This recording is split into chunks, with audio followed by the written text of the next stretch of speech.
All right, one more time. Good morning. Good morning. Hello, Teaneck Public Schools. Welcome back. My name is Terry Corallo, and I am brand new here. I'm your new supervisor of community relations. I'm looking forward to working with all of you. But before we get started, just a couple of housekeeping items. Can everybody please silence your cell phones? Thank you. And now it's my great pleasure to introduce to you our Board of Trustees. And as I said, I am new, so I do apologize, but I'm going to read their names. First, our Board President, Dr. Artie Walzer. Please stand, sir. Our Board Vice President, Ms. Clara Williams. Also with us is Ms. Sarah Rappaport. Mrs. Victoria Fisher. Mrs. Denise Sanders. Ms. Shanaz Arjuman. Shahan, I apologize. Mr. Martin Ramirez. Mr. Howard Rose. And Mr. Sebastian Rodriguez. And now it is my great honor to introduce, to say a few words to you, Dr. Artie Walzer. Good morning, everyone. How we doing? Good. I just want to tell you just how excited I am to see all of you here, to come back to the Castle on the Hill. My name is Artie Walzer, the board president, the proud president of our community. And it's just so exciting to meet and greet so many of you. In fact, one of the things that got me really excited is that I had an opportunity to say hello to some of our graduates, former graduates from this, actually graduates of the school who have come back to teach. And I think that's really a wonderful testament about the greatness of our community, the greatness of our school, the greatness of the work that you do day in and day out. It's hot in here. I'm not going to talk very long. I'm just going to say welcome back and have a great year. Thank you very much.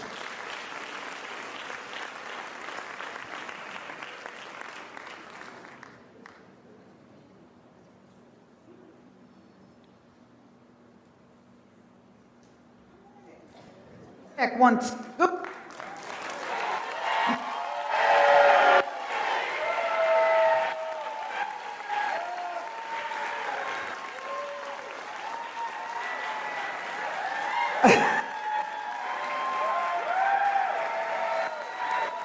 Thank you. Oh, look. Oh, yeah. My name is Valerie Johnson, and I am a 5th and 6th grade teacher at the Thomas Jefferson Middle School, and welcome to my 26th first day of school.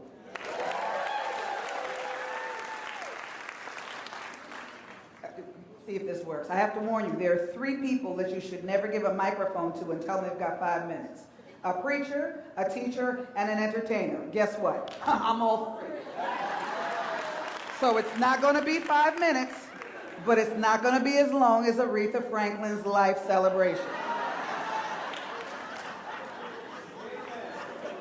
Why? Okay, so 26 years ago, when I decided to buy a house, one of the places I really was interested in was Teaneck. And one of the reasons why was the public schools. So I bought my house in Teaneck. Both of my sons are Teaneck High School alum. Why Teaneck? My older son went to what was then the Teaneck Arts Academy. He got an award for a film that he produced. He was able to get into the school of his choice, made the dean's list. He now works for National Grid and owns his own audio production studio. Yeah. Why Teaneck? My younger son, first day of school today, a junior at Montclair State University. He's on the dean's list every semester. He is a staff writer on the Montclarian newspaper. He won Student Employee of the Year award last year. Why Teaneck? That's why. What you folks did for my children, I'll just say what I say, the best I give you. You could never get paid what you're worth, but what you sowed into my children was exactly what they needed. I don't do this, it's okay. Okay. Why Teaneck? I was a social worker for 10 years, and I decided I needed to get on the other end of what was going on with children. I needed to get to them before they got to the crisis intervention unit. And when I was fortunate enough to be hired here at Teaneck, I remember saying to my mother after my first week of school, this is the place I want to retire from. This is the place I want to spend my entire career. Why? Because you are the most hardworking, dedicated, committed, generous, thoughtful, well-educated, entertaining, heartwarming people that anybody could ever work with. That's why Teaneck. Yeah. About in the good times and the bad times. This is the village, and I wouldn't want to do it anyplace else. So you've heard from the preacher, you've heard from the teacher, here's the entertainer. There's no place I'd rather teach than here in this town, here in this town.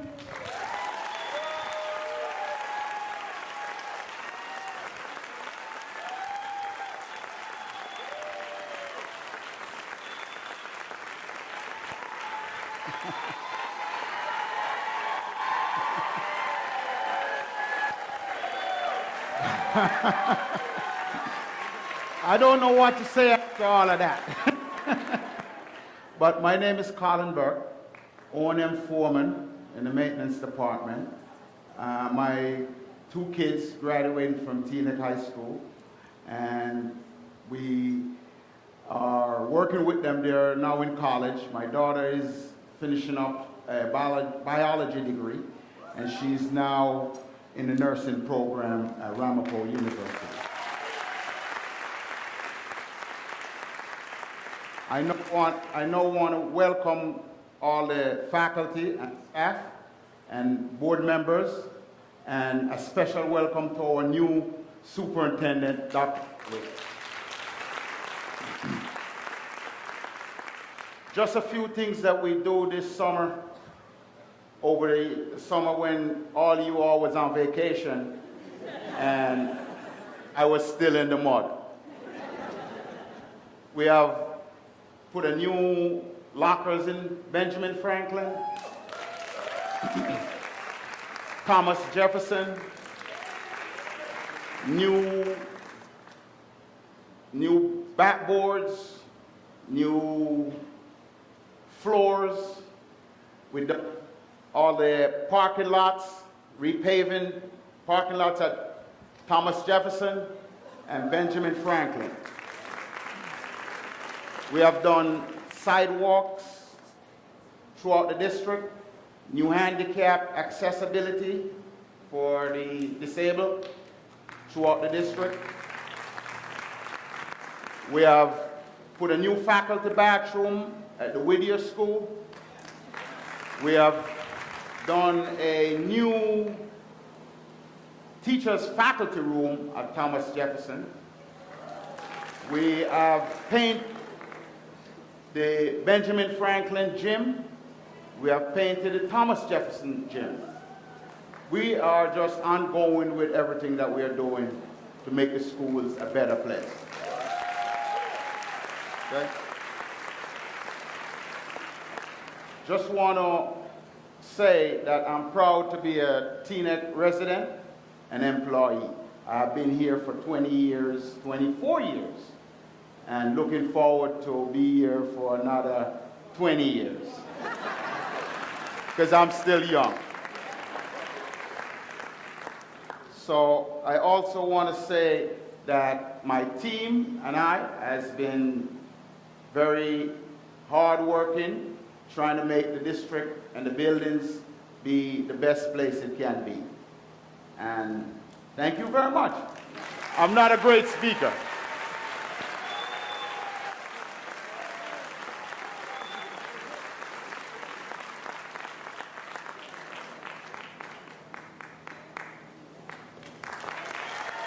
Good morning. I'm Linda Coran, the Executive Secretary to the Superintendent. My Teaneck Story, Chapter 1. My Teaneck story begins in 1993. A neighbor who was a Bryant School aide called and said, "Hey Linda, there's a secretarial position available and I think you should apply." I applied, and when I met with Human Resource Management, I was surprised to find out that the school secretary's day ends at 4:30. I thought, how could that be? My children's day ends at 2:30 at Whittier School. Because I had to be home to meet the school bus each day, I couldn't work until 4 p.m. So I was placed on the substitute list for the classroom aide and a lunchroom aide. At Bryant School, my experience as an aide taught me that the students were willing to lead the way and show me the routine of the day. As I requested a student volunteer to lead, it reminded me of the book, All I Really Need to Know, I Learned in Kindergarten, by Robert Fulghum. So the students formed a line, held hands, and we worked together. Soon after, a part-time position opened in the Office of Curriculum and Instruction. And I began my Teaneck journey in central office. Because I re-entered the workforce after being a stay-at-home mom for 7 years, the technology had changed. In my former position, my favorite piece of technology was the manuscript typewriter. On my first day in curriculum and instruction, the assistant superintendent, Dr. Colin, gave me the task, to prepare documents in chart form. I turned to him and meekly asked, "Do you mind if I use the typewriter?" Of course, the brought me into the new computer age, introducing me to floppy disks and the DOS system called Multimate.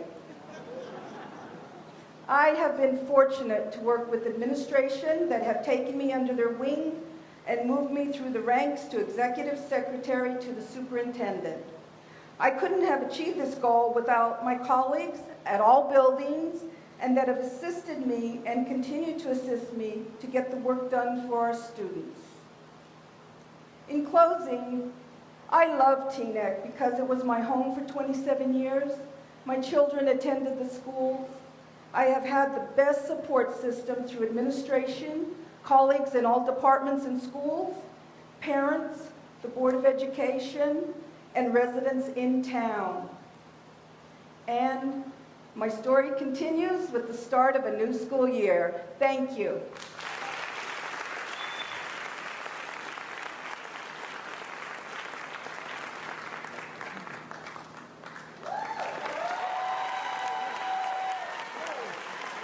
Thing on? Testing? There it is. Well, good morning. Welcome back, Teaneck Public Schools. I'm extremely nervous, so bear with me. So I have my old man notes, so I'm just going to refer to those. So, first of all, thank you, Dr. Irving, for this opportunity. For those that do not know me, my name is Pedro H. Valdes III. I am the principal of Whittier Elementary School and member of the graduating class from Teaneck School of 1992. Thank you. To give you my quick resume through Teaneck, I attended Washington Irving, went to Bryant School, went to Longfellow School, then Hawthorne, then Thomas Jefferson, then obviously Teaneck High School. So I say all that to say that I am a native Teaneckian, and I found my way home. 1988, 1992, 1996, 2011, and 2018. I know many of you probably weren't born in 1988, but I say that to say those aforementioned years are significant to me because I sat in this same auditorium at definite times of my life. 1988, I sat in those same seats as a freshman in high school, 13 years old, trying to figure out what this high school experience was going to be like. Excuse me. 1992, I sat as a football player, peer leader, student council treasurer, ready to embark on my experience in Atlanta, Georgia at Morehouse College. 1996, I returned as a substitute teacher and football coach, ready to give back to that gave me so much, and I was grateful for.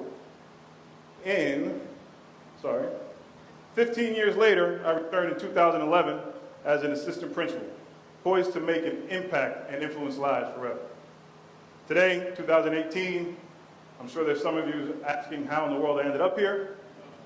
I returned as a principal of Whittier Elementary School, committed to excellence and taking this opportunity to make sure that we make the best of every day. I returned to Teaneck to ensure that our children receive not equal to, but better than opportunities than I did. I am committed to excellence and know that the students of Teaneck truly deserve it. There may be some that are surprised by my trajectory. However, I am not. I am not because Teaneck prepared me to persevere, seize opportunities, and embrace differences. Throughout my tenure, I was afforded the opportunity to be taught by some outstanding teachers. Teachers that truly cared about me and my well-being, were aware of my shortcomings, and challenged me on an everyday basis.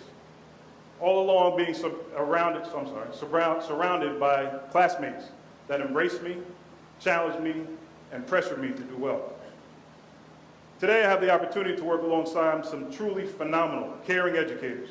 Educators that value their roles in shaping students' lives and the magnitude of their job. Educators that embrace the dedication necessary to mold minds and move the needle. I consider myself extremely fortunate to not only work where I went to school, but to work alongside some of the best of the best.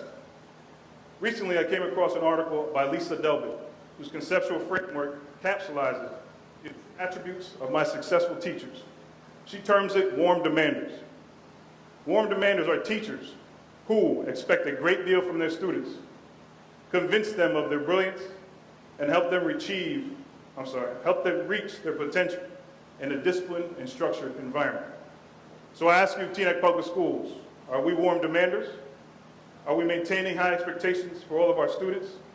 If your response was no, ask yourself why.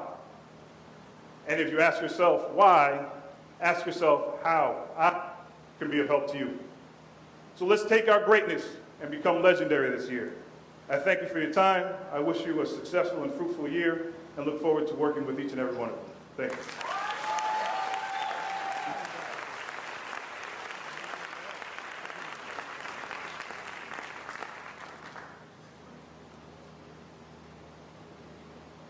Ladies and gentlemen, our new Superintendent of Schools, Dr. Christopher Irving.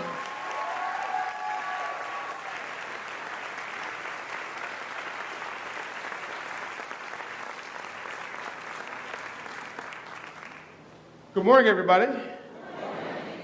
Pretty cool, right? Hearing these stories. I wanted to do a quick housekeeping announcement. First, I want to thank Angela Davis and John Dean, Tass, and the TTA for the wonderful breakfast they provided this morning. Thank you both so much.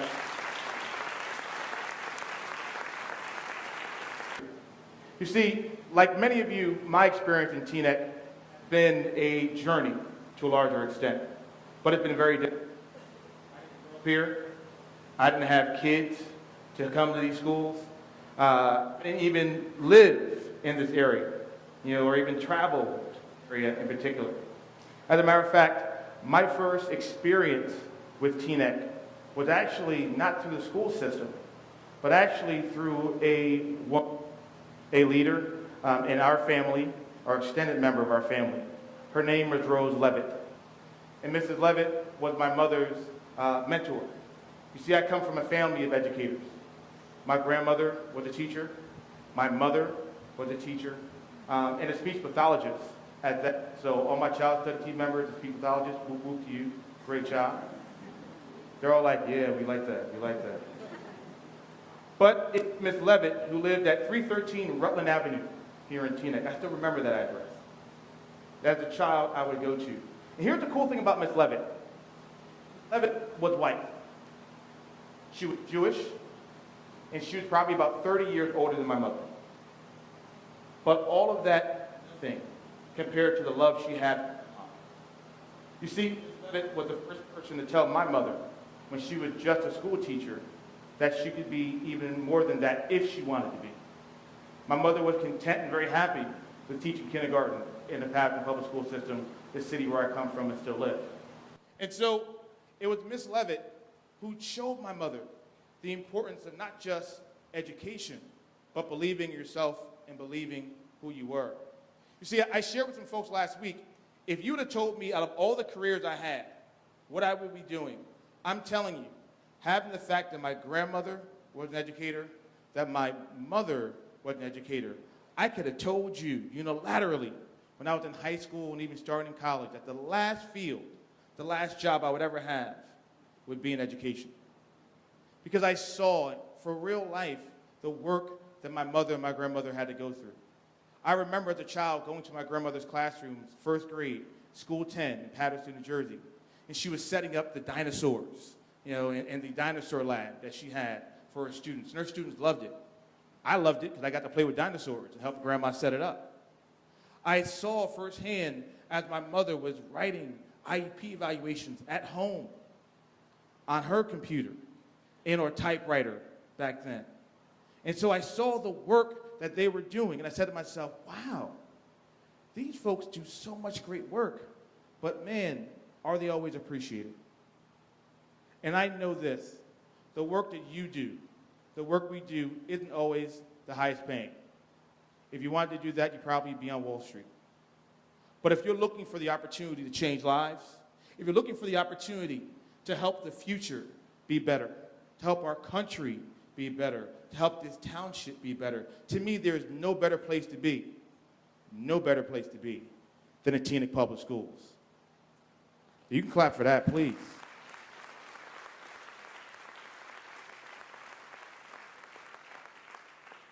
I believe in the school system because the same thing that probably attracted many of you to work here are the same reasons why I'm here. Because this is a community where different people come together and don't see their differences, but see unity and diversity. This is an institution where brown, tan, and white babies come together and we set the bar for achievement, not here, but even higher. This is a community in which we have faculty who come from all races, stages in life, ethnic demographics, religious demographics, but you all come together and make a tableau and tapestry of perfection. That, to me, is the Teaneck Public Schools, and that's why I'm here. You see, my journey in getting here is very different than probably many of you, but it's still my journey nonetheless. We've all walked many different roads and had many different roads that we walked down. But to me, it doesn't matter how you got here. You're here now. And so my question for you will be, what will your first day of school be like tomorrow? And then I want you to forecast and fast forward. And in 2019, what will the last day look like? And my hope and expectation that the same energy, the same love, the same vigor that you have on this first day of school, that you will have on that last day in particular. Because every single one of you are part of this journey. I asked members who are secretaries, principals, our maintenance and facilities workers, our teachers to be a part of this conversation today. Because there is not a single person, a single position that has higher authority and value in this district. We are all equal, every single one of us. I say that because some of the best relationships that I had as a student were not necessarily with my teachers, but with the janitors and maintenance workers who, when I was acting up, would go, "Hey, young man, come on now, act right." It was the cafeteria monitors, the cafeteria workers, who you come through the line using language that wasn't appropriate to say, "Would your mama like you to use that language?" And they check you real quick. And so we all are part of this conversation. We all are part of this journey for helping to instill our kids. And I'll tell you the truth. Let me ask by a show of hands. How many folks have worked in other districts other than Teaneck? Raise your hand. All right, thank you very much.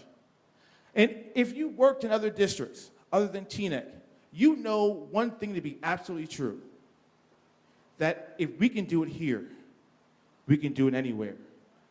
There are school districts all around this country trying to figure out how do they take kids of color, young men and young women, Latino boys, Latino girls, and educate them at a level of high esteem and academic intention. There are districts trying to figure out how do we get white kids and black kids and Jewish kids and Asian kids together and see them as equals and teach them as equals. Here in Teaneck, we do that. And so I'm telling you, I'm excited to be here because of the opportunity that is before us. That this institution, the Teaneck Public School System, has the ability and will be, by the time I leave here, the highest ranked educational institution in the state of New Jersey, and we will do that together.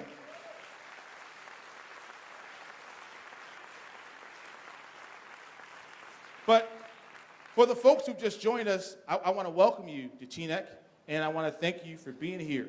For the folks who have been other places, thank you so much for journaling here and coming here. But for the people who've been with us for a while, I want to thank you as well. You see, it says something when you spend your entire professional career at an institution, especially in a new environment and in a generation in which doesn't necessarily happen. And so I want to recognize and pick out a few people, if you don't mind. I've asked our human resource manager, Mr. Tunde here. Let's give Tunde a round of applause. Some of y'all should be thanking him because he's the one who got you hired. And if you're not happy with your salary, blame Tunde. If you are happy with your salary, thank me. But I want to recognize a few folks who spent their entire career here in Teaneck. And I'm not going to out people's ages. What I will out is your start date, for that matter. Because I asked Teaneck to look at different levels. I said, Teaneck, I think I texted you last night or like early yesterday, as a matter of fact. So thank you so much for making this work. But I wanted to know, who's our most tenured, clerical staff or secretary in district, right? Who's our most tenured principal, teachers, custodial workers, et cetera. And he was able to go into our system and query a few folks. Is Marie Rosengreen here? Marie Rosengreen? Marie, please stand up. Please stand up. Where are you, Marie? Hey! Hey, girl.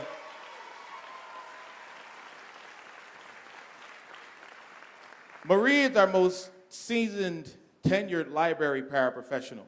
She's been here since September of 1997. Thank you so much. Thank you.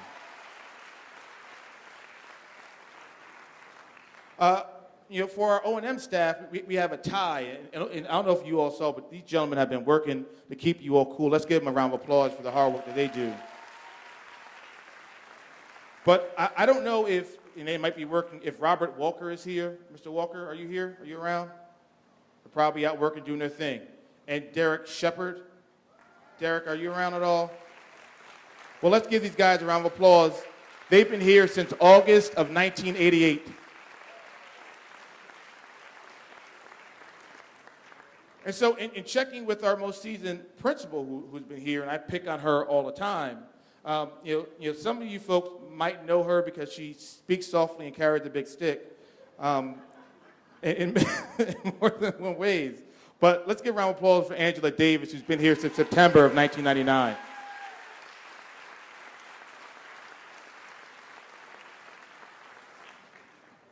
We have one of our paraprofessionals, our secretaries who's been with us, Joanne Appel. Joanne, are you here at all? Please stand if you're here. Hey.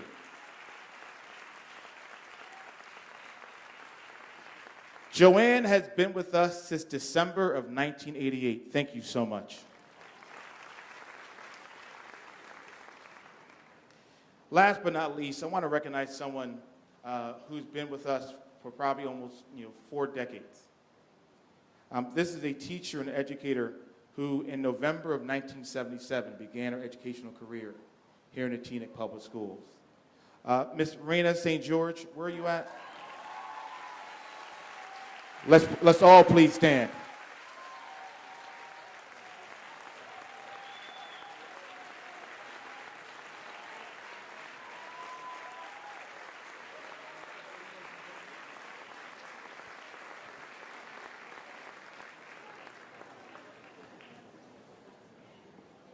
Miss St. George, I want to tell you personally, thank you so much.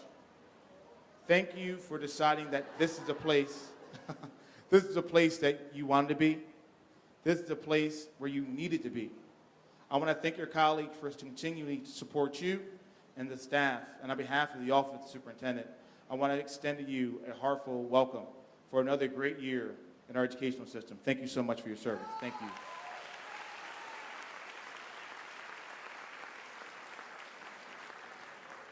So this is where we are, folks, and this is what we're about. I'd be remiss if I didn't make one more acknowledgement, and I'm sure he doesn't like when I do this, but I do it quite often. At least I'll do it, at least while it's the time I'm still new. Over the last 2 years, this district has been under the leadership of Mr. Vincent McHale.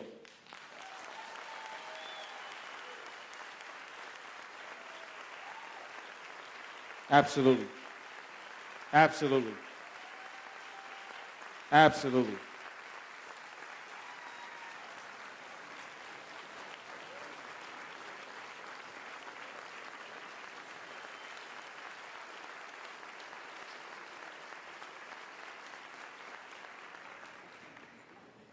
It was Vincent's leadership that has kept this district moving over the course of the 10 years as the board went about its journey to find me.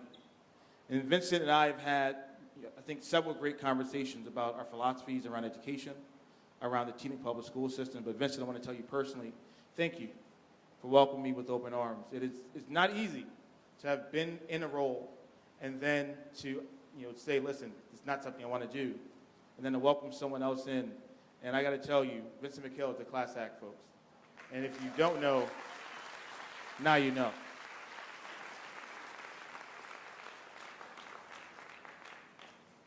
We stand on the dawn of a new day in this district. And it's not a new day because I happen to be here. Please, I'm just a spoke on the wheel. We stand on the dawn of a new day because every single one of you are going to go and be a part of a much longer journey, a much longer process for how we transform this district from an amazing school district to a worldwide leader for public education. And so that journey is one I want to talk to you about today, because it is a very interesting journey that we're going to be on. And I want to talk to you about what the next year is going to look like for us as an educational institution, because that process that we take together is going to be so critical. And so we're going to have a very clear plan and clear path for how we get there. But I want to talk to you about that plan, that path, your role in it, our kids' role in it, and what we're doing to make that work. You see, I'm in day 66 of my first 100 days. At day 50, with the Board of Education, I had the opportunity in a board meeting to update them, and I wanted to update you for where we are. You see, this philosophy here is how I've used to kind of govern my thought process relative to our first 100 days. The ability for me to assess, listen, to be able to evaluate, to be able to come back, plan, and then create and build a comprehensive plan for our school system. This, although is the first 100 days, is really going to be the equivalent of my first year here. You see, I'm in my assessment phase. What I am doing and what you will see is me in schools. You will see me in classes, in classrooms, not to evaluate you. That is not my purpose. I leave that for the academic folks. I want to come in and just see the great work that you're doing. And so when I come into a classroom, for our teaching staff in particular, don't put on a show. There's no need to be anything fancy. Be who you are. Be that person that loves our babies, that connects with them, and that challenges them. And all I want to do is sit in the back of the room and just revel in that. Take that in. And so over the course of the next year, in the first 100 days or so, I'll be assessing and meeting, and I have met with several stakeholder groups. I think, Linda, last we checked, I'd had almost 120 meetings, in the first 60 days in which I've been here. And all my staff are shaking their head because it's been a very busy few months. But it's been essential, and it's been very important for us to ensure that all these various stakeholders get met with, because I need to understand who you are and what this community is further. And so that's why the ability to meet with our teachers, our students, our paraprofessionals, our union leadership, our faith-based members have been a thrust of my administration thus far and will be the thrust of my administration moving forward. That all the people you see listed here are part of this process of transformational change. That's why I asked to make sure our secretaries, our maintenance staff, our cafeteria staff are in this room as well, because every single one of us are going to be a part of this process. And so as we begin our strategic planning process, I want to tell you a little more about what that's going to look like. You see, beginning in October, we're going to start our strategic planning vision. We'll be adopting a new mission, vision, and core belief statement for the school district. The board has taken part in that conversation. Our administrators, thank you all so much for the hard work you've done this summer, have taken part in that conversation. But I need you to take part in that conversation. If we're looking at a 5-year vision for when we end in 2023 with a 5-year strategic plan, we have to know together, who are we, first and foremost? And more importantly, where do we want to be? Where do we want our kids to be? Education has changed fundamentally for the last 200 years, and it's changed empirically in the last 20 years. And it's going to continue to change. And if that's the case, we have to be ready for that change. We have to anticipate that change. And I need your help in being able to anticipate it. Because that strategic planning process that we go through is going to culminate. Let me go back.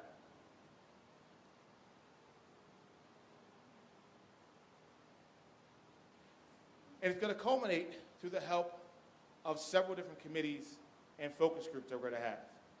And so I invite you, if you have an interest in any one of these groups here, to be a part of that conversation. You see, we are, because of the sheer nature of the history of Teaneck, we are going to explore how we look at equity, diversity, and inclusion in the school district. And we're going to make sure that as we continue to move forward, looking at rigorous programs, more opportunities for students, we do that, but without leaving anyone else behind. I want to make sure that every single child in the school district, no matter where they come from, no matter what their address is, no matter what language was the first of their natural born origin, and most important, no matter who they love, that every single child in the school district gets the best opportunity to have the future they deserve. That is my commitment.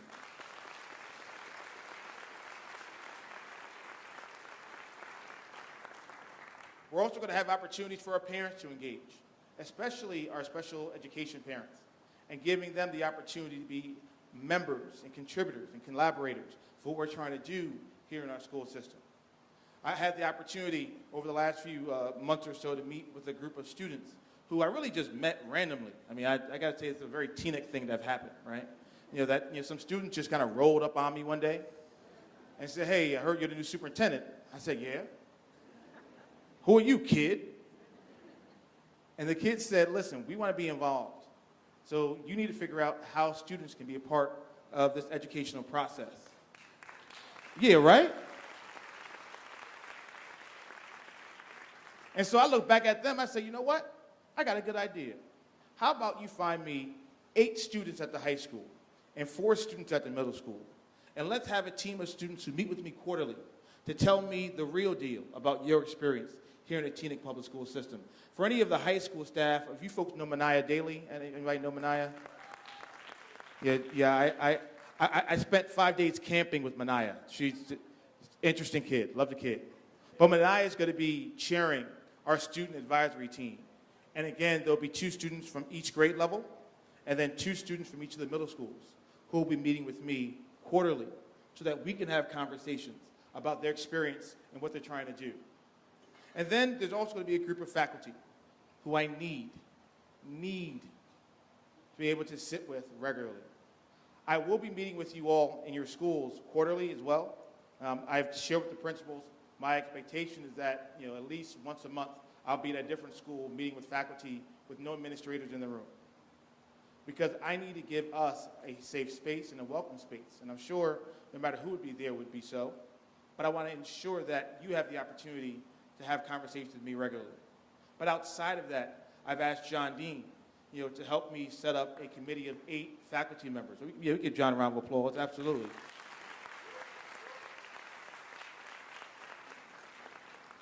But I've asked John Dean to help me out to figure out if we can get 4 folks who are part of the association and 4 folks who just may want to be a part of it, but may not be represented or be referred by the TTA to be part of my faculty development group. You see, I talk a lot about the whole notion of being data-driven leaders and most importantly, being academics in our field. And so I am looking for 8 members of our faculty who will sit down with me and we will meet regularly to talk about from a professional development area. Where are we going? And most importantly, what do you need? What do you need, not in the sense of an area of deficiency, but what do you need to make you better? What do you need to make you stronger? What do you need to make you empirically more grounded and found when it comes to student achievement data, when it comes to practices and pedagogy, when it comes to the ability for you to connect with young people and deliver quality instruction? And so that is not in any particular way to imply that the work you're doing isn't great already. I'm saying any good system always wants to get better.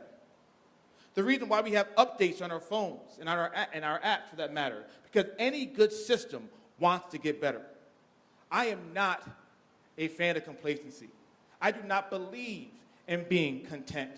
If you are someone who wants to be content, I'm telling you, in my system, it won't work.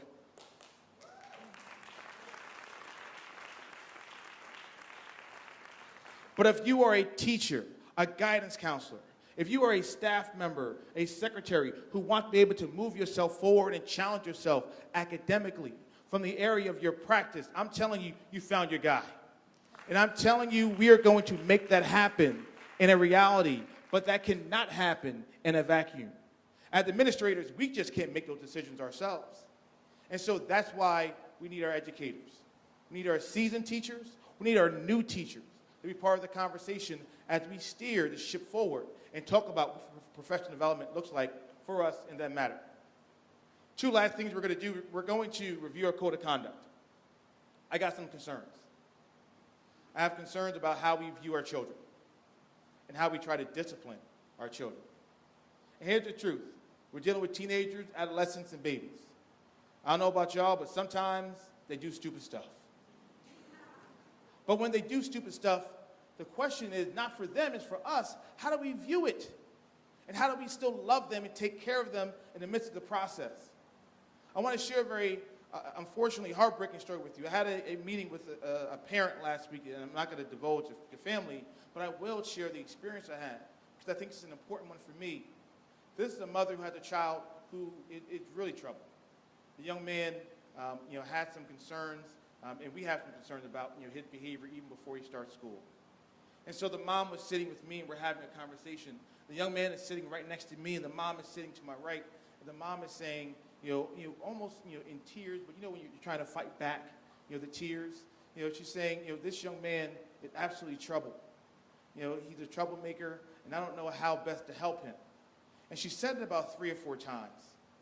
And I recognized what mom was trying to say. She was screaming out for help and support to help this young man who she loves, who she gave life to. But then the flip side of my mind talked about the kid who has to hear his mom say that he's troubled, that he's a troublemaker, and that if mom gives up on him, my God, we have to be willing to be there to jump in. And here's the truth. People have thoughts about who we are as a community. Teaneck Public Schools, Teaneck, New Jersey is a different city. We're very much a suburban town, but with a very urban feel. And so we have to be sensitive to the fact that how do we help to remediate our young people from a restorative standpoint? We will be a restorative practicing school district in the next 5 years.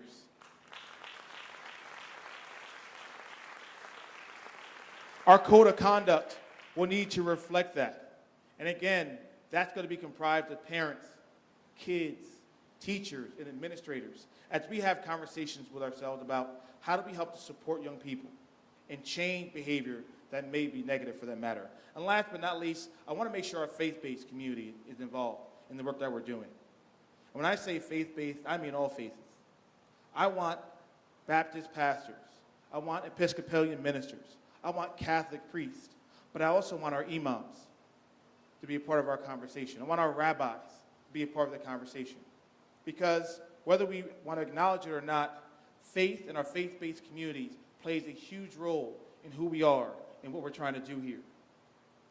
And so all of this on the course of the year is going to lead to a slight bit of change, for that matter, for us.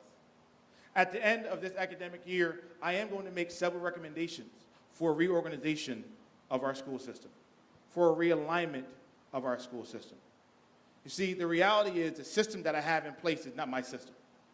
It is the system of the prior administration and prior superintendent. And while I'm sure, that system worked, for that superintendent, I don't know if this system is going to work for me.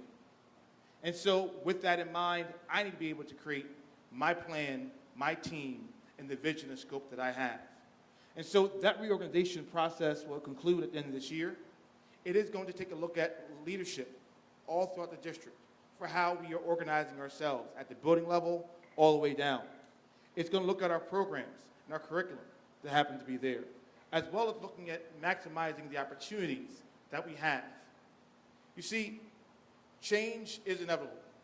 It is a natural part of life. It is something that has to be done. But I have 3 challenges for you all. The first challenge is to challenge yourself. I want you to be someone. I want you to be a member of our staff who says, you know what, I'm doing A, B, C, and D, but what else can I do? What more can I do to be better, to be stronger, to be more approachable and accessible to our children? Number 2, it says take calculated risk. I've used this language time and time since I've been here. I'm telling you this right now. I think some of you all saw the article written that the Commissioner of Education, Commissioner Ripollette, my former boss at the DOE, and the governor has decided to remove the heavy weight relative to the park on teacher evaluation. And I actually think that's a good thing. Want to know why? Because now you're free to teach, to do your thing. There is no excuses, right, about the fact that we're now teaching to the test. Now we're going to be teaching the kids. And so my challenge to you, as we teach to young people, is to try to find ways, last but most importantly, to invest in their emotional bank account. I don't know about y'all, right, but has there any, and maybe it's us in undergrad days, I'm talking about myself maybe, I'm doing a little self-disclosure, right? But I don't know about you, but, in the months, when my bank account is like really low, I don't know about y'all, but that's not necessarily a good feeling. You look at your account and sometimes you got like 4 zeros or 3 zeros if you're lucky, right? But then you look down and maybe other accounts got 2 zeros or 1 zero. That was me in college for sure. And so on those days, you don't necessarily feel too good, right? But by golly, when the 15th and the 30th comes around, oh, see, look at y'all. I got some people's attention now. When that 15th and 30th comes around, look at your demeanor's changed, folks. Some of y'all are sitting back now, but we start to smile and feel good, right?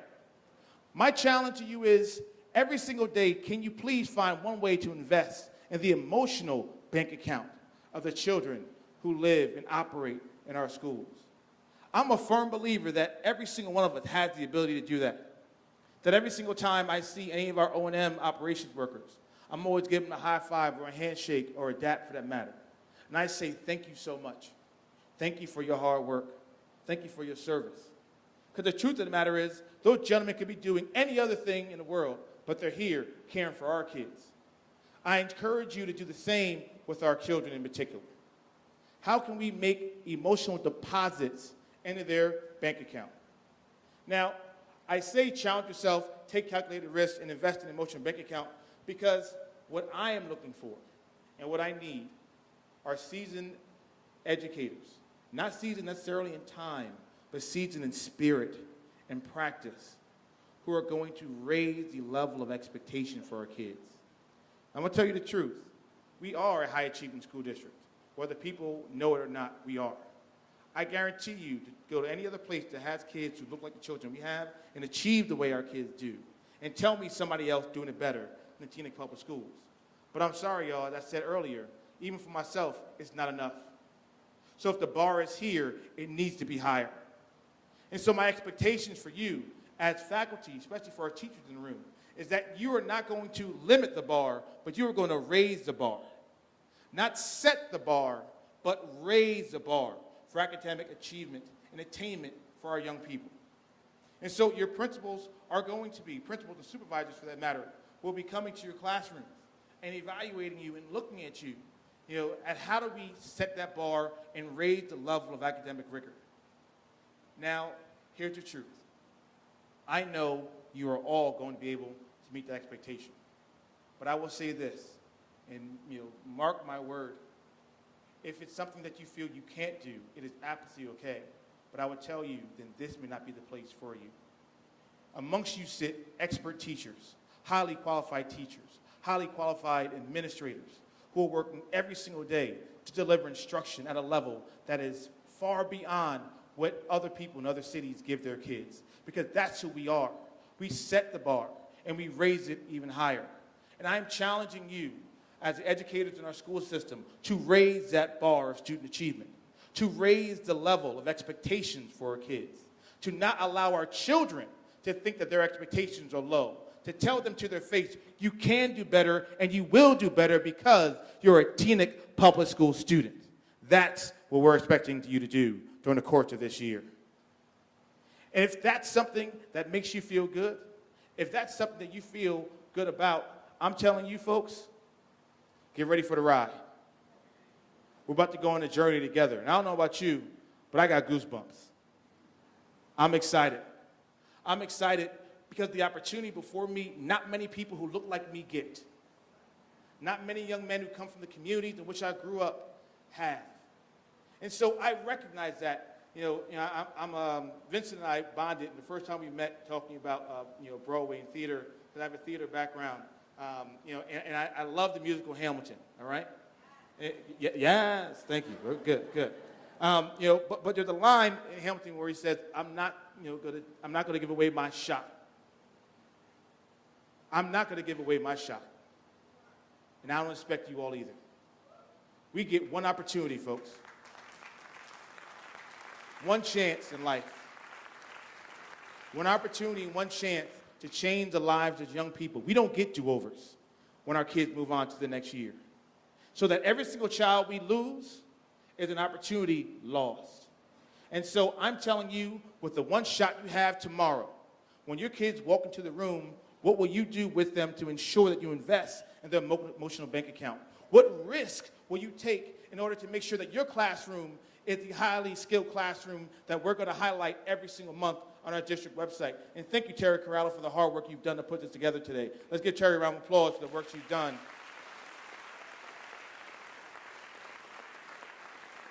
I'm not going to lie.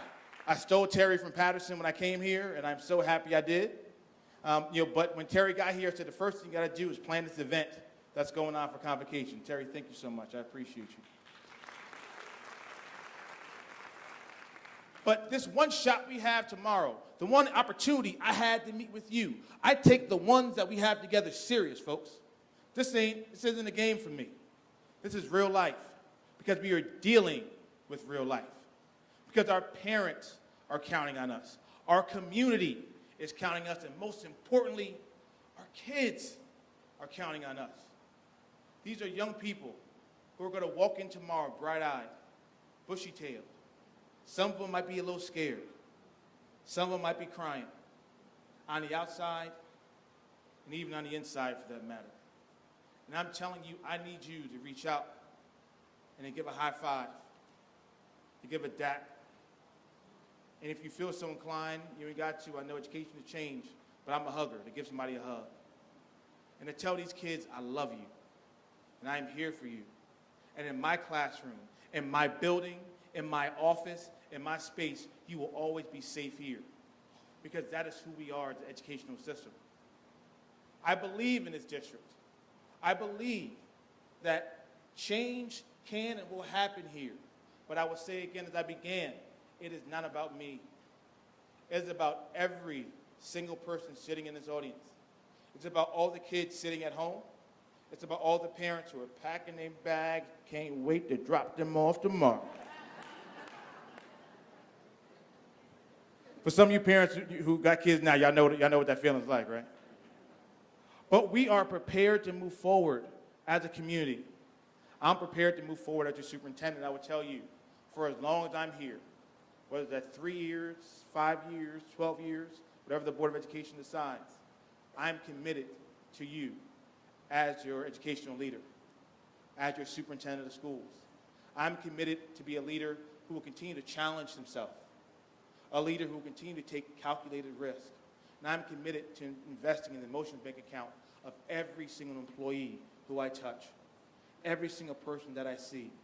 That is my commitment to you. That is my thrust and my charge. And I'm telling you the truth, y'all, I'm excited. I'm so happy to be here. I'm so blessed to have this opportunity.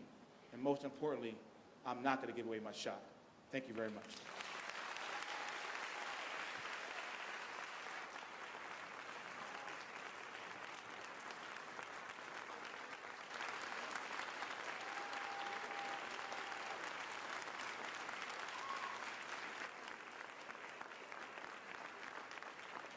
So, thank you all so much. I appreciate it.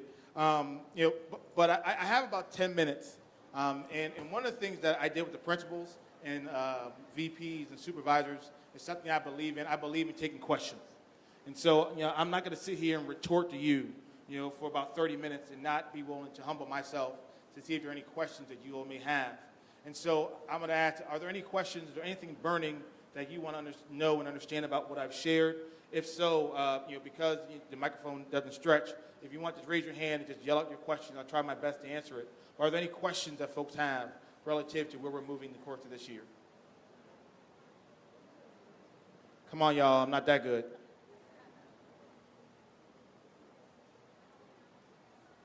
All right. Oh, yes, please, yes. Nice and loud, please. Good morning. You mentioned that you were looking for 8 individuals across the district in an advisory capacity on the committee. I wanted to know if you had plans and what your plans would be for how, as you go throughout each of the different schools, how would you get a sense and a pulse, and do you have any plans on how you will communicate with the staff in those buildings? Great question. Thank you so much. One of the reasons why Terry is here is to do exactly that, for us to boost our communication and our outreach in the community and the volunteer services and volunteer capacities that we have. And so, I think many of you got, hopefully you heard, a voicemail that I left for you all last night. And then the kids tonight, the parents, will be getting a voicemail from me this evening, welcoming them back tomorrow as well. And so we are going to take every and any opportunity to try to continue to connect with you as educators and members of our Teaneck employment family to make sure that we are reaching out to you either through social media, through a memorandum that I send, I'll have an update monthly that I'm sharing with you. But in addition to that, through me going to the schools themselves and sitting with you. I think I mentioned, I may have glossed over it, so I'll just repeat it very quickly, that my plan is to go to every school, one school a month, and meet with the faculty and staff and have a conversation together, just with us, without the administration in the room. And those would be my opportunities to sit with you, to give you any updates and also even directly any questions. But getting that pulse of how we're doing is important. And I like to think, honestly, I'm a smart dude. I think I'm pretty savvy, right?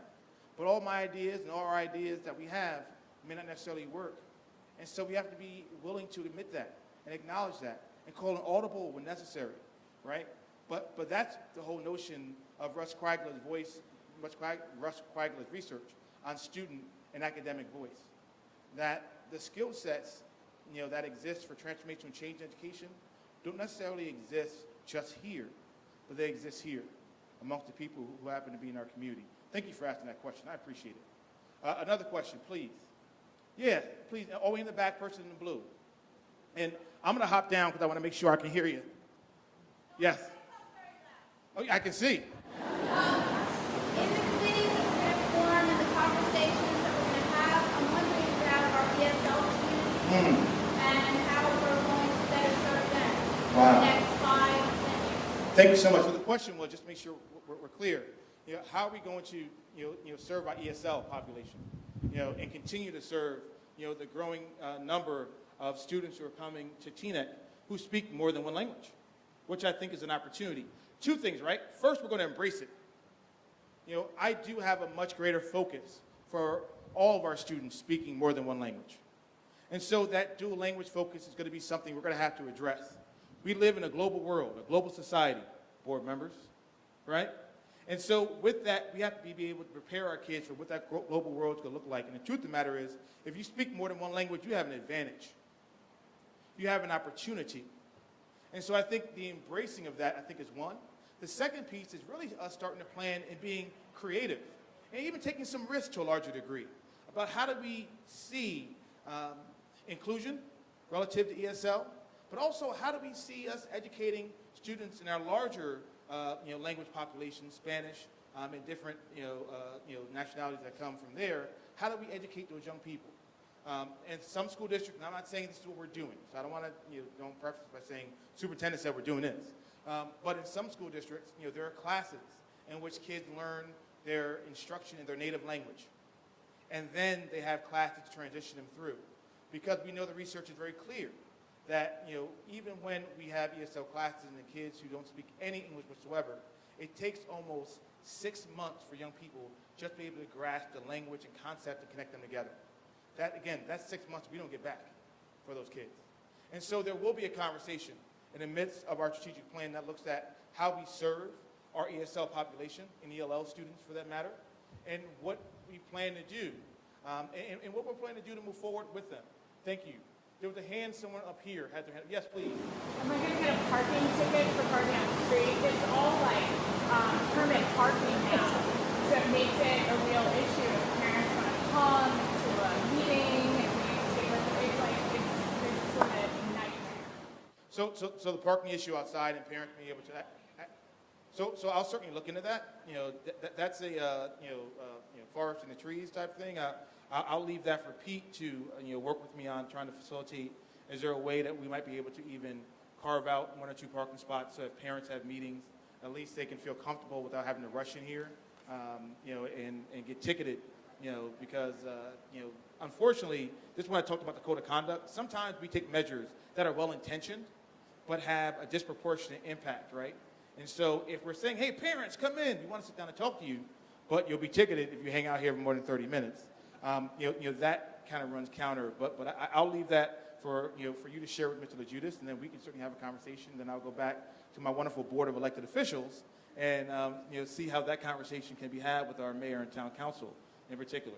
Thank you. Thank you for that. That's a really important piece, though. Any other questions? I can probably take 1 or 2 more. Good. Yes. Yes, please. Yes. Will the information be forthcoming for the advisory committee, and what's the selection process? So the question was the selection process for any of these advisory committees, right?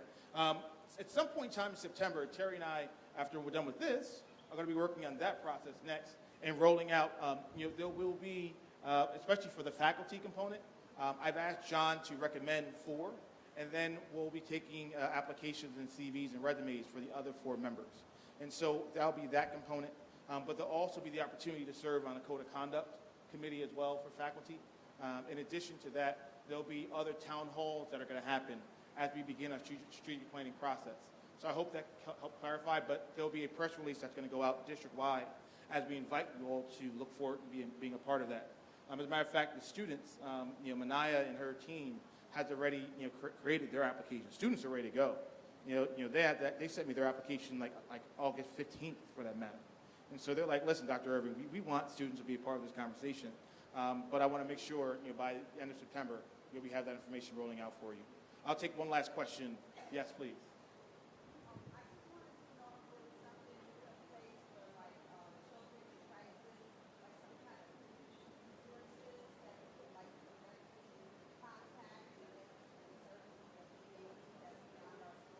Sure, I'll repeat the question.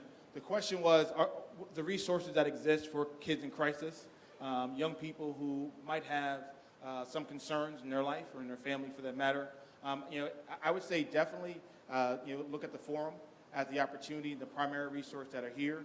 We have our wonderful staff from the forum who do a great job. Let's give them a round of applause again for the work they do at the high school.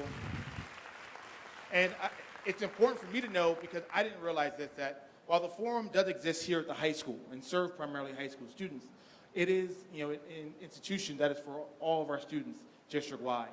And so I think that the first step would be to refer them there. But I'd like to see, if long-term, if we're saying that getting this information out would be important, maybe we have a section on our website and share with parents the different resources. And I'm sure you will have it in the forum, internally and externally that exists. So we can work. Can you just work with Terry to ensure that we get that information out and we share that information? So, folks, that's it. That's my spiel.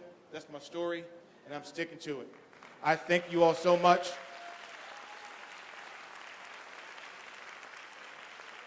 I did it right. One last shout out and thank you to the theater folks here, the technology folks are doing a great job up in the back. Thanks for being flexible and being able to work with the microphone issue. I appreciate you all so much. Thank you to the board for being here. These folks have full-time jobs and they're here volunteering. You all are back in your buildings at 10 o'clock, and I'll see you all tomorrow, first thing in the morning. Thank you all so much. God bless you, folks.